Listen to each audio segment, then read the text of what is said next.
Yo, what's good everybody? My name is Cosmo and we're back for a part 2 of the tips and tricks video that I made a good couple months ago. Since I made that video, for my channel wise, it did pretty good. It didn't do as good as like all the other videos I made, but it did pretty damn good. And I felt like it was time to make another one since it's been a good couple months, and I do have like a couple more things to like let people know. This one's not going to be as long as the first one. I know the first one was like pretty long and not a lot of people wanted to sit and watch the whole thing. So this video I'm just going to skim through just little bits of stuff and get some points out and like get like a little bit of like info out that could like help some sort of people out. Also, while I'm in here, first thing that I want to talk about, that I want to get off my chest, that not a lot of people know but should know. For 1v1 purposes, the special ammo don't do shit. I'm sorry, or at least let me break it down. The only ammo type that does shit, or at least the only ammo type that is very usable in 1v1s, is armor piercing rounds. As long as I've been playing GTA and as long as I've been seeing people do like CVCs, FFAs, 1v1s, all that stuff, I'm sorry to tell you, but incendiary rounds don't do shit. The flame damage that comes off the bullets don't even do anything. It takes a tiny bit of health, not even enough to be counted as a full % of health. It don't take no health down as you're fucking like shooting people.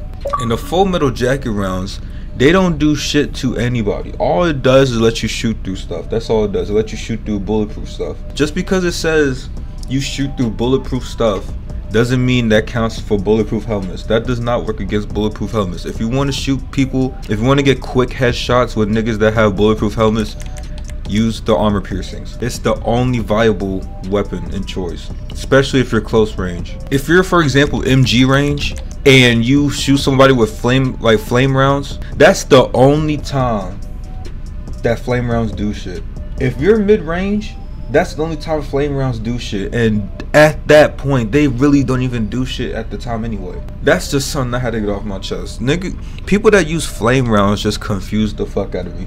Next thing I'm gonna talk about that I get a lot of hate and controversy over is my sniping sense, because I know based off clips and stuff I have, and I repeat, I don't think anybody else that plays GTA in the or at least in the BHAW community has a sniping sense that's this low. I promise you, no one has a sniping sense that's this low. Because if I show you my settings, this is what my sniping sense is. The two things that come together for the sniping sense is the third person aiming sense and the third person aim look acceleration. This is what my sniping sense is. Usually I could make it lower, but for how my aim is and how my sniping is like pretty good now, I'm keeping it right here. Sometimes I might raise it a notch or two, but I always keep it right here. With my sniping sense like this, I can do slow drags, I could do quick drags, and no matter however I drag, because of how slow the sniping sense is, I will always be able to like perfectly like keep track of the scope at all times. No offense to the people that use max sense when sniping, because I'm not gonna lie, that shit takes hella skill. But for like slow sense, I call it like baby sense, not even gonna lie. Or at least sniping wise, this is like pre-K baby sense, because you'll be able to stay on track with your target and you'll be able to stay on track with your scope. So you won't get confused either way on sniping. Like whenever you drag, you'll be able to keep track of the dot as you're dragging. You won't be able to like lose track of the dot as you're dragging and like sniping people. How I snipe, I do a mix of both. I do fast drags and then I do slow drags. With slow drags, it's basically all I'm basically doing is just easing on the right stick. That's all I'm doing. It's like tiny little drags like that. That's another way how I'm able to like get a lot of shots off, because the slower you drag, or at least for me, I don't know if it's like this for anybody else, but for me, the slower I drag, the more accurate, more like I can keep up with the opponent that I'm dragging on. The second thing I want to talk about is something that might help people out just a little bit with like learning spawns, because I know people have a hard time of learning close spawns and maybe sometimes like mid-range spawns. So what I say is, if you're not as good of learning close to mid-range spawns, then I might as well help with at least helping you learn far range spawns, because there's multiple sections on the map where if you're in that section or if you're in that spot, you can definitely get some shit done. If you're in this area right here, if you're anywhere in this area from the lifeguard post to over here, there are two main spawns, and it's the only two spawns that you got to worry about. There's the boardwalk, where you can spam a couple rockets up there. Especially if they spawn on boardwalk, make sure that you spread your rockets out, because there's 2 to 3 different places that they can spawn on boardwalk. They can spawn here, they can spawn a little bit over here, or they can spawn a little bit over there. So make sure that whenever you're spamming up there, make sure to always spread your rockets out. And that goes with every single spawn that you're, every single far spawn that you're trying to go for. And if they don't spawn there, then they will always spawn there. They will always spawn over here. Either they will spawn from over here, the furthest they might spawn is over there, going all the way up to there. Sometimes they might spawn behind the lifeguard post. That's why, once again, you got to make sure that your rockets are spread out. In this area, you can either spam rockets in the area, but if this spawn is this close, I recommend shooting grenades in the area. Especially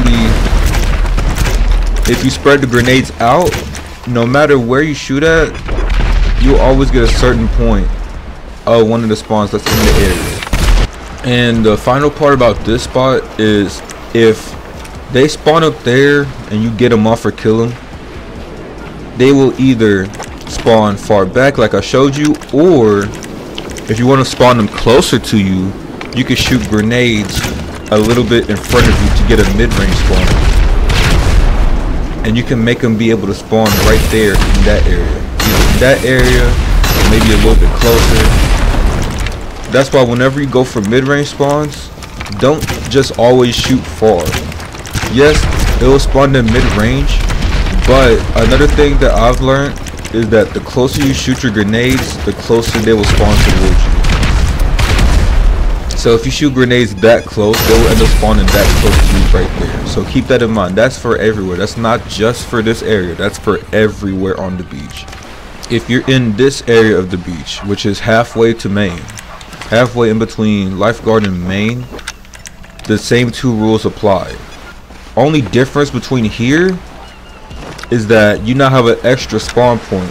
From here, you can shoot at the boardwalk perfectly. You can shoot at the boardwalk from here. You can shoot far back by the ATV post over there, and there will be a third extra spawn. The spot that we were just at, that is now a far spawn that they can spawn at. That spot right there that we were just standing at in this area, that is now a spawn for people to spawn at whenever they get kicked back there. Now for everybody's favorite part of the beach, the main spawn. Basically what people think is, if you spawn at main spawn, you have full control over the entire beach, which you do.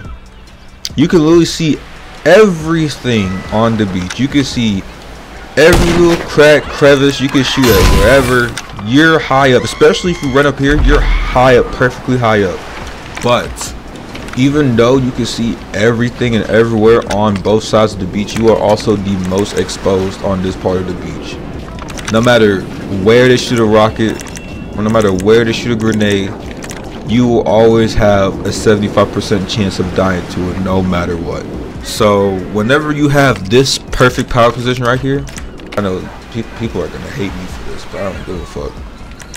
I'm about to show y'all how to be a main spawn demon at beach, and I ain't gonna hold you. This is how I be getting a lot of triple kicks, especially on main spawn, because at main spawn you just have 2 areas to worry about. Especially if you're standing right here, you only have 2 spots to worry about. You got right here, that area, from there all the way to the water. This whole entire area right here is one side. This is all one area right here. So whenever you make someone EWO, or matter of fact, if they're right down there in the original spot that we just went to, if they're right down there in their EWO, you have a perfect chance of forcing them to spawn right there in that area. And just know, if you spread your grenades out perfectly right, they are going to get cacked. It's a literal guarantee. They're going to get cacked, but there might be chances that you might shoot too high, might shoot too low. Either or, even if you don't cack them, you'll always be able to make them spawn in this area. Same goes for over here. If they're on palm tree, or if they're in front of the lifeguard post, same rules apply. Only difference is the area will be right here. The most common spawn will be right here in this area. Now when you're here, lifeguard tower by main, you got 2 points. You have palm tree and you have front of lifeguard. So what I usually do, how I usually combo it, I shoot grenades over there, and so I like to sometimes shoot a rocket up there at one of the main spots of palm tree, because with palm tree they're either gonna spawn right there off the edges along there, or they might spawn up there by the basketball or somewhere along the boardwalk up there. Now if you're on boardwalk, this is another power position. Only difference between main spawn and boardwalk, or between main spawn and palm tree, is that if you spawn on palm tree, it's gonna be kinda hard to kill you off, especially because right here the only way they can like perfectly kill you is if they shoot grenades at you or they snipe you perfectly. From here you got 2 pretty good power positions and 1 good middle position. One power position is right here where he currently is. You got that spot right there, and this goes from here all the way to here. You got this full area right here. Maybe they might go off over there close to that lifeguard tower right there, but you got from there all the way to here, just a little bit in front of the rocks, this whole entire area.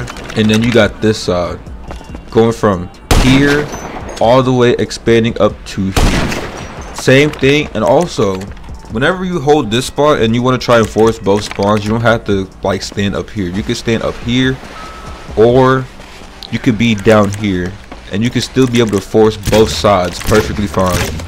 Now everyone's favorite spot on the beach. I personally don't like the spot on the beach for defense and offense purposes, and also this goes for this spot right here and where I'm standing right here.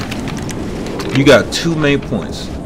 Everybody knows this point right here by the main tower.